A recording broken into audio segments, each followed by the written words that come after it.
Sei se você está lendo o livro de Jó. Hoje nós estamos aí chegando já na metade, né? São 42 capítulos, hoje é o 20º, amanhã é o 21º. E Jó, ele tem um desafio à parte, né? De a gente entender, compreender a dinâmica ali da conversa com dos amigos, com Jó e de toda essa interação. Até o irmão disse assim para mim, está difícil de achar alguma coisa. Esse aqui está um pouquinho, o Espírito Santo vai te mostrando. Se não sabe, olhe para o texto e comece a orar em línguas e provavelmente o Senhor vai te chamar a atenção, uma palavra ou outra, Ele vai ministrar o seu coração. E se falta um pouquinho, se sente fora do contexto, por gentileza, dá uma olhada. Quando nós começamos a ler Jó, eu passei um resumo, né? Uns irmãos que têm um trabalho excepcional de fazer um resumo dos livros bíblicos. E tem um resumo excelente lá de Jó. Então, por gentileza, veja lá no seu WhatsApp, deve estar lá. Se não, me manda o contato que eu reenvio para você. Mas vamos permanecer firmes aí no livro de Jó. Temos mais 22 dias diante de nós, de pura bênção, também nesse livro, né? Uma das principais coisas que nós precisamos aprender no livro de Jó é como se posicionar quando uma pessoa está sofrendo. E o que falar e o que não falar. Às vezes as pessoas são assim, tem pecado na vida, como os amigos de Jó começam a dizer, né? Tem esse problema, tem aquela maldição operando, e tem isso e aquilo, a gente já busca por causa e efeito, e não é assim, né? O meu silêncio às vezes é melhor, e deixar Deus falar, e as pessoas que estão sofrendo precisam, na verdade, do seu e do meu apoio, simplesmente. De uma tentativa nossa de aliviar e não de acrescentar peso, né? Aliviar o coração, abençoar a vida da pessoa, seja com um refrigério de um alimento, refrigério de um presentinho, alguma coisa que se possa alegrar o coração da pessoa que está passando pelas suas dificuldades. Então vamos lá continuar a ler o livro de Jó. Nesse ano do poder e da sabedoria de Deus, nós já trabalhamos a importância da oração, trabalhamos aí 2 meses agora sobre a importância da comunhão, da importância que nossos grupos familiares temos de ter uma experiência com o poder e com a sabedoria de Deus no curar, no sarar os nossos relacionamentos, e o poder de Deus e a sabedoria de Deus é dado para isso, para ajudar os nossos relacionamentos, né? A sua família é para ser o céu na terra, e não um inferno na terra, como muitas famílias são. Então, experimente o céu na terra, na sua casa, na sua família. A sua família é para ser um 6 por meia dúzia de como vai ser no céu. E se não está bem assim, comece a orar e buscar um pouquinho, né? E experimentar o poder e a sabedoria de Deus, para que você experimente o céu na sua vida, você experimente o céu na sua família, você experimente o céu no seu trabalho, o céu se manifestando por onde você passa. Amém, queridos? Então a comunhão, ela traz esse entendimento, né, que temos essa comunhão com o nosso Pai, participamos das coisas dos céus e usufruímos isso na nossa vida. E agora nós vamos caminhar para um outro tempo, um tempo da edificação. Esse tempo são 2 meses, agora maio e junho, que a gente vai trabalhar, onde um pensamento é para permear o nosso coração. Cada grupo familiar nosso é uma equipe de trabalho, é um time que joga junto e joga para ganhar. Amém? Gostei do amém. Nós somos um time que experimenta já, trabalhamos o nosso relacionamento como time, e agora começamos a olhar ao nosso redor e vamos entender que nós fomos curados para curar. Nós somos salvos para salvar. Nós fomos instruídos pelo Espírito Santo para... Nós fomos abençoados. Tudo que Deus nos dá, e a matemática, os céus funcionam assim, tudo que Ele te dá, Ele não dá para parar em você, ou na minha vida, ou em nossa vida. É para passar na nossa vida, fazer o benefício que tem que ser feito, e aí tem que passar adiante. Não sei se você já viu água parada. Ela fica mau cheiro, né? O que acontece quando um cristão só recebe e não passa? Ele começa a olhar em volta e criticar os outros, começa a ficar azedo. Opa! Aí, ó, já entendeu. Obrigado, Júlia. Glória a Deus. Servir. E eu queria compartilhar com você uma palavra que Deus me deu, e a partir dali dessa palavra, queria ministrar a palavra de Deus para você. Deus me deu a palavra celeiro. Celeiro. Mas muitas vezes nós não sabemos o que é um celeiro, né? Então eu vou pedir para colocar umas imagens, só para trabalhar um pouquinho a imagem e a gente ter isso claro. Então o que é um celeiro? É um depósito de grãos, ou um depósito de sementes, né? E isso é muito importante entender, o celeiro. E aí, veja como é que é um celeiro. Você já deve ter visto uma figura dessa num dos filmes americanos, né? Eles chamam isso no inglês lá de barn. Não é o Barney, é barn. É um celeiro, é um depósito de sementes que eles guardam lá. Veja uma outra imagem. Muitas vezes, esses depósitos estão construídos no campo, né? E perto onde é que acontece a colheita. Uma próxima imagem, ela mostra um pouquinho mais o que é hoje para nós. E nós chamamos isso aí do quê? Silo. Aí nesse silo são colocadas sementes. Até eu acho interessante que você vê aquela construção do lado, ao seu lado esquerdo, né? Tem aquele telhadão lá, eles põem lá uma carreta dentro, e lá tem uma rampa que levanta assim, eles descarregam a carreta em poucos minutos. E aí é passado por um sistema de como é que diz o nome ali? De correias e leva lá e cai lá dentro do silo. Uma outra imagem, talvez você já tenha visto por aí. Aí você tem os silos e ali se guardam as sementes. Muito bem, o próximo. E isso é por dentro. Às vezes eles são redondos, às vezes eles são assim como de redondos para cima, às vezes são redondos de comprido, né? Aí você tem um de comprido assim. E está guardada a semente. A semente, na Bíblia, se lembra o quê? A palavra de Deus em sua vida. E aí, querido, você é um celeiro. Você pode concordar assim comigo? Eu sou um celeiro de Deus? Por quê? Porque Deus colocou a semente da palavra dele aí no seu coração. E não só uma, não só duas, não só três. Mas volta aquela imagem lá. Volta a imagem lá da semente. O Espírito Santo está lá olhando para aquele monte de semente que Ele já colocou na tua vida, feliz da vida que Ele tem enchido a sua vida de semente. Está se perguntando lá, quem que a gente vai abençoar com essas sementes aqui? Quem que a gente pode ajudar? E o Senhor, Ele deposita sementes, esses silos, esses celeiros, eles não mantêm para toda a eternidade ali a semente, porque a força da semente está quando? Onde é que está a força da semente? Quando ela é lançada. A semente que está ali dentro do celeiro, ela está sendo reservada e preparada para um momento específico. Mas ela é eficaz e eficiente quando ela é lançada, quando ela é plantada, quando ela morre na terra. E aí ela traz os seus frutos. Então é importante que você e eu, como uma introdução para nós entendermos, que nós somos celeiros de Deus. E Deus tem depositado na sua e na minha vida palavras, sementes.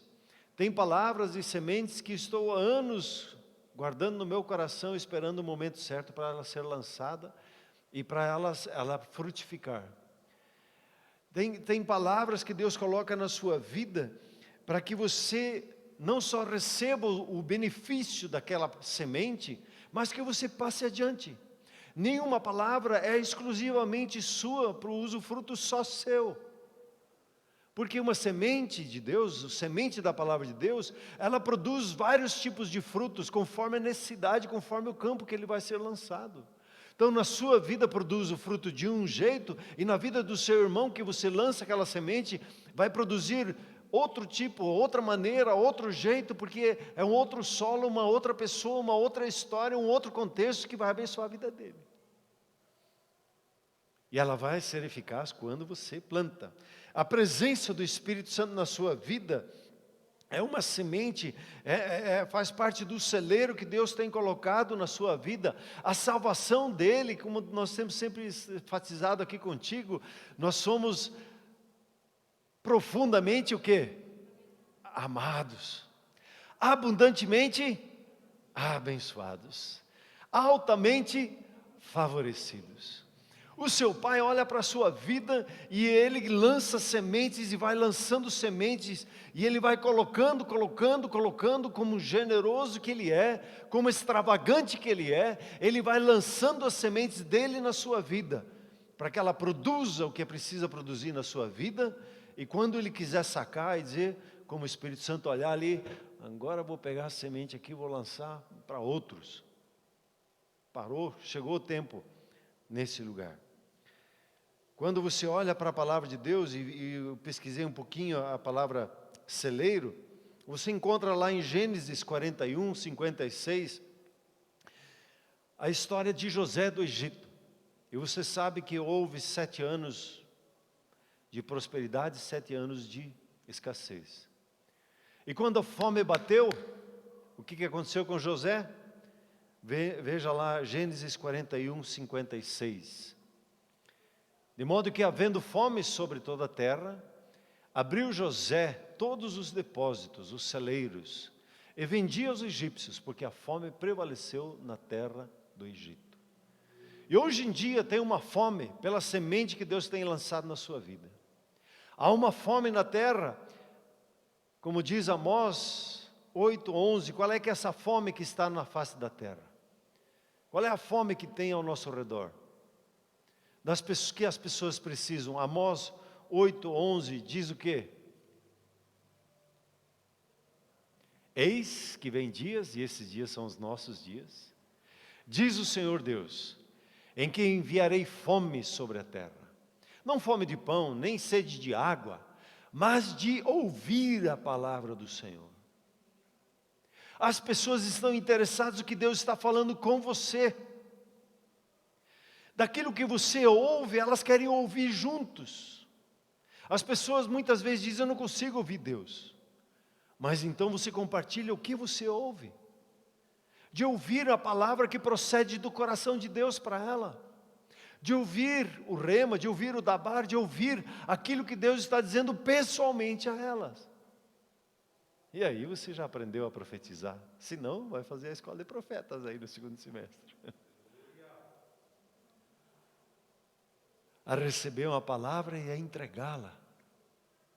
Você recebe a palavra de sabedoria, e aí Deus lhe dá a palavra que soluciona uma situação na sua empresa, na vida de um colega seu, e você compartilha o seu testemunho. Você recebe uma palavra de conhecimento, e você dá um diagnóstico exato da situação, do que é necessário entender, para então ter a palavra de sabedoria para saber o que fazer. Você tem o dom da fé, que vai ajudar a pessoa a sair de uma situação e entrar em movimento para romper. Deus tem colocado na sua vida a provisão desses dias, que é ouvir a palavra do Senhor, e ela está aí na sua vida, e Ele te deu um instrumento, chamado internet, para você semear a palavra de Deus, para você falar das coisas de Deus, que Deus tem dito para você. Nós temos uma promessa em Deuteronômios 28, que é o grande capítulo das bênçãos, e no versículo 8, ele fala sobre celeiros. Ele diz assim ali, o Senhor determinará que a bênção esteja nos teus celeiros, e em tudo o que colocares a mão, te abençoará na terra que te dá o Senhor teu Deus. O Senhor, a mente dele é de abundância, de extravagância, é de exagero às vezes no nosso entendimento. Tem uma árvore de acerola lá em casa, que eu, junto com a Silvia, nós plantamos há alguns anos. e agora ela dá fruto, acho que já até 3 vezes por ano, não sei. Agora já está, esses dias nós colhemos e agora já está, hoje de manhã eu vi que já está começando a dar fruto de novo. Eu não venço de comer toda aquela acerola. Tem que começar a dar para os outros e abençoar outros e pôr no congelador, porque é abundante, é extravagante. Eu tinha me proposto que nas árvores frutíferas que eu tenho lá em casa, que eu não ia perder nenhum fruto. Não, Deus me vence, não adianta, Ele manda mais e mais e mais.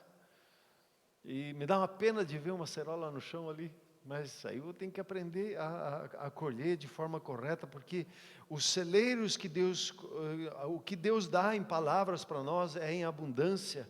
E Ele diz aqui assim, em tudo que você coloca a mão, você é próspero. Por quê? Porque você medita nessas sementes, dia e noite você medita, e você é bem sucedido em tudo que empreende, porque você tem a semente da palavra de Deus, você medita, pensa sobre ela, fala ela e compartilha com os outros, e aonde você põe a mão é bem sucedido, né? Onde você põe a mão assim vira ouro.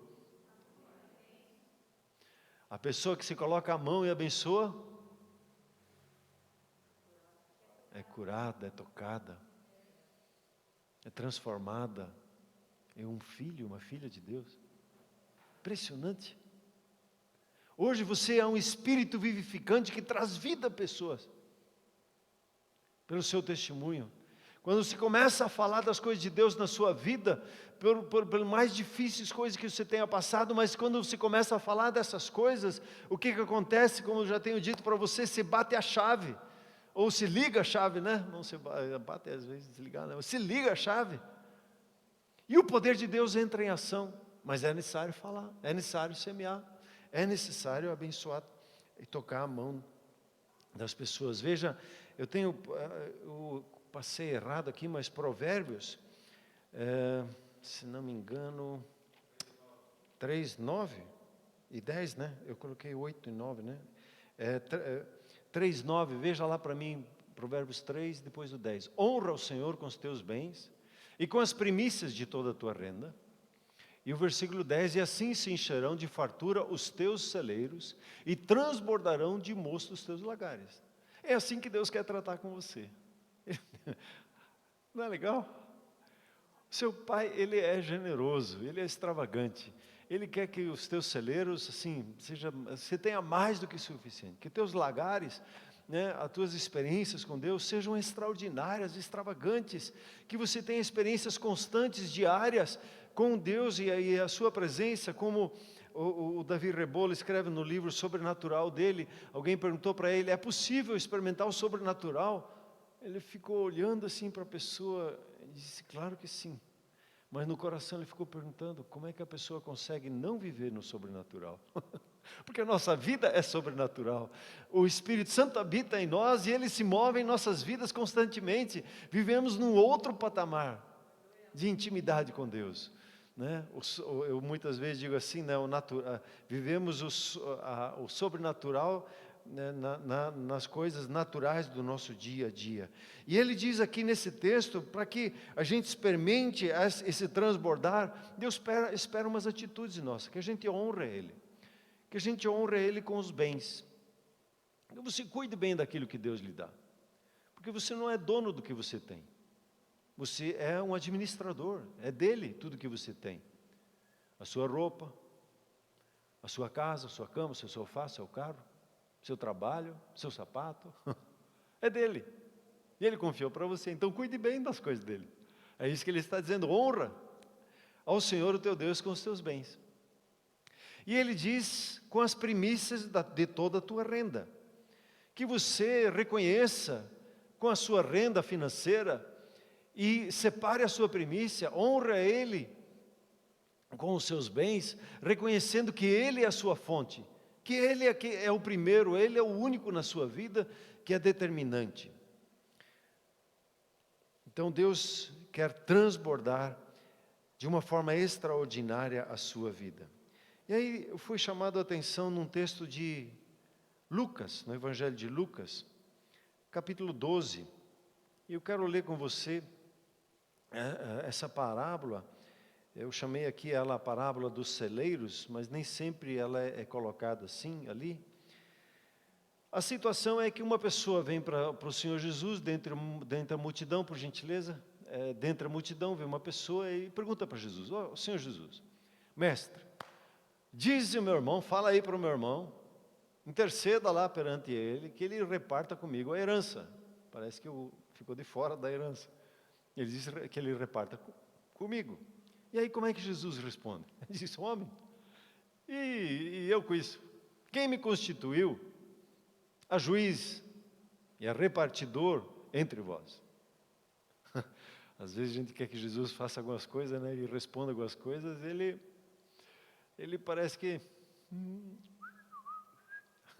Mas aí Jesus vai no X da questão, e ele entra e fala para todos daí, diz para o povo: acautelai-vos, preste atenção, cuidado, guarde de toda espécie de cobiça, ou uma outra tradução fala de avareza, porque a vida do homem, ela não consiste na abundância das coisas que possui.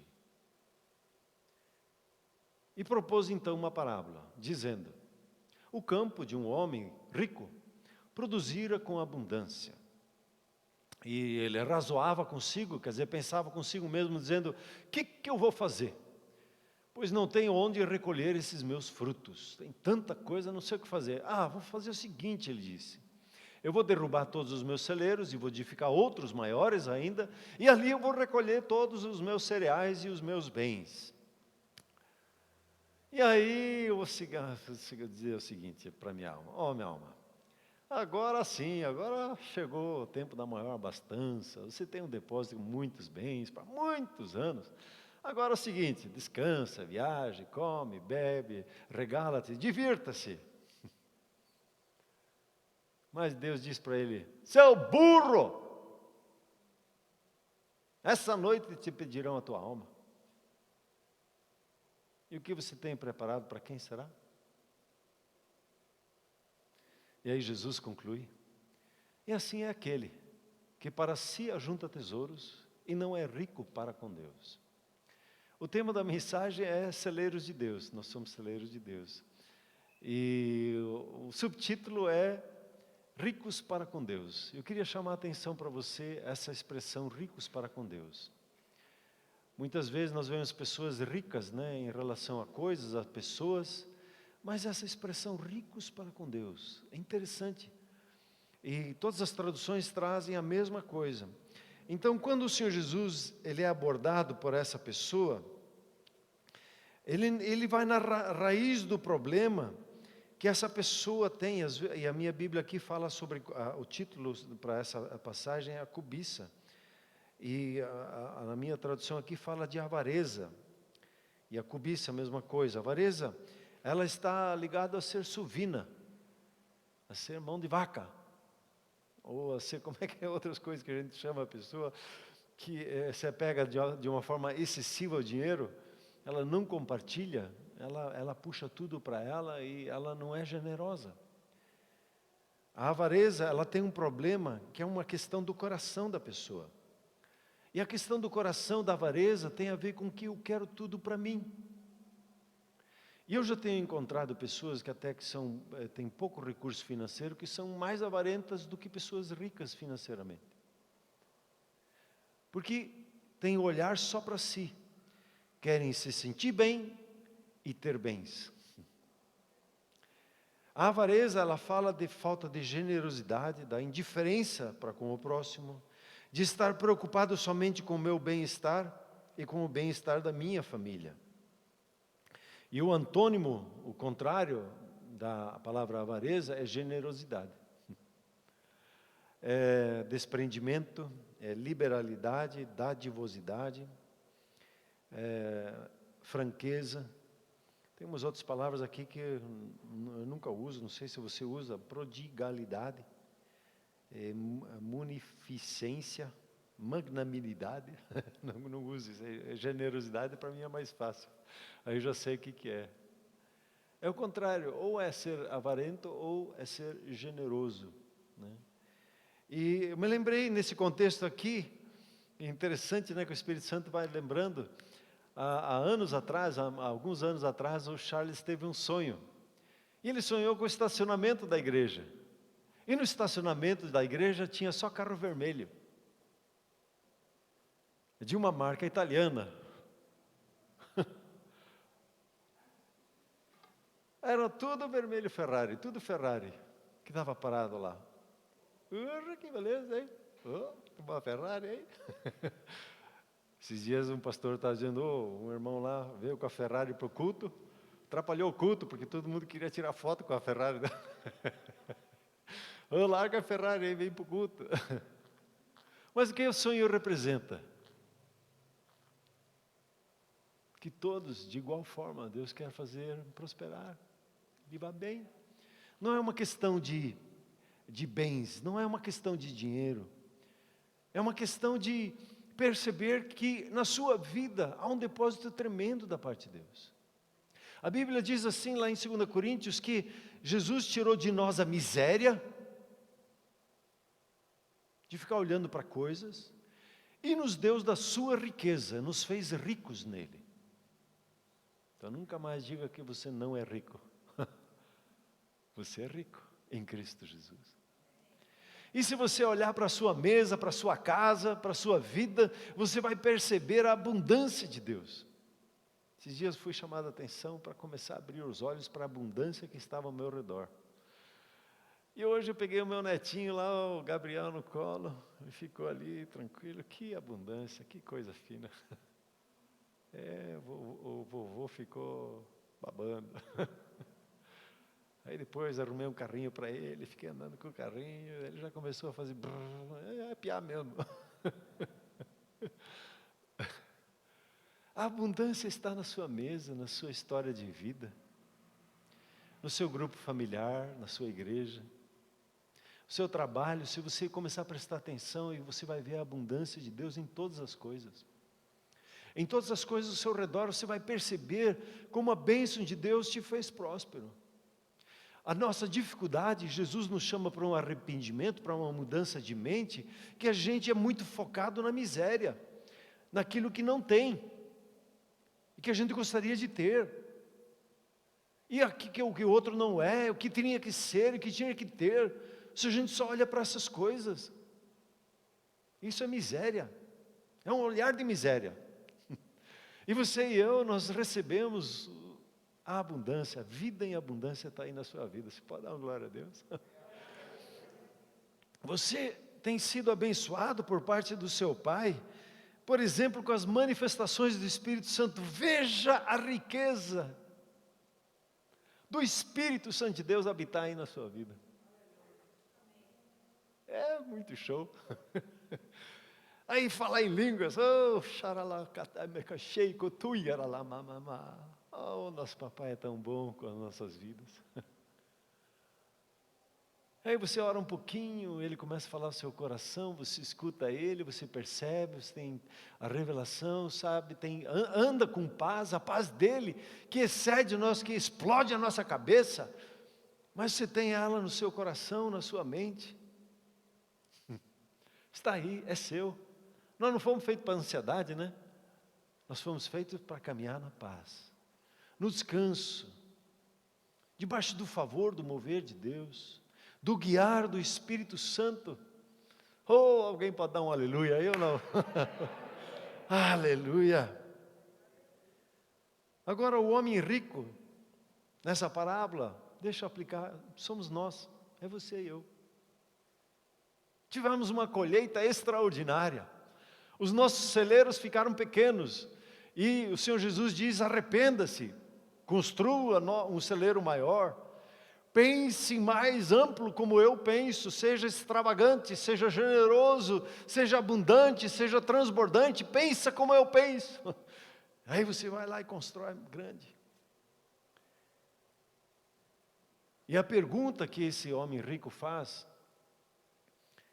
é uma pergunta muito simples. O que eu vou fazer com o fruto que eu tenho recebido do meu Pai? O que nós vamos fazer com tudo que nós temos recebido da parte do nosso Deus? Esse homem rico, ele tomou uma decisão.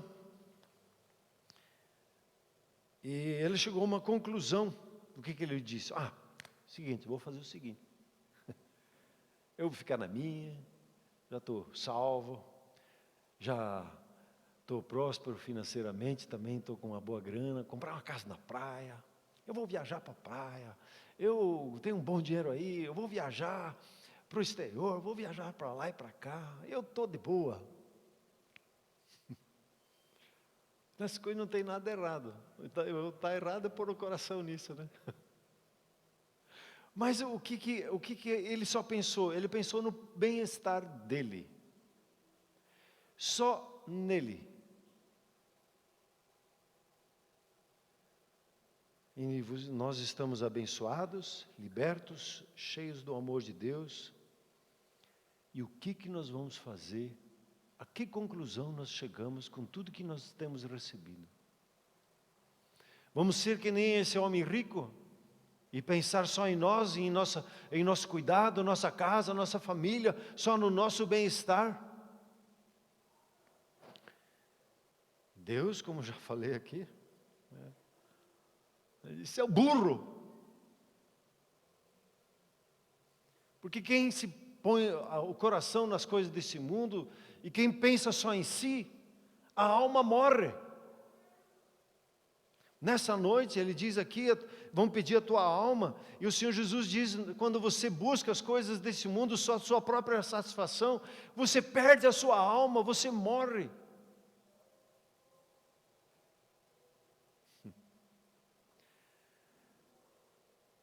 O Senhor Jesus, ele diz assim, né?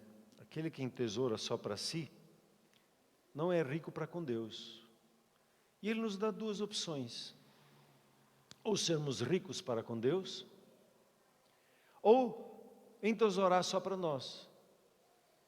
Ter uma palavra profética para mim, ter uma devocional para mim, ter uma bênção que é para mim.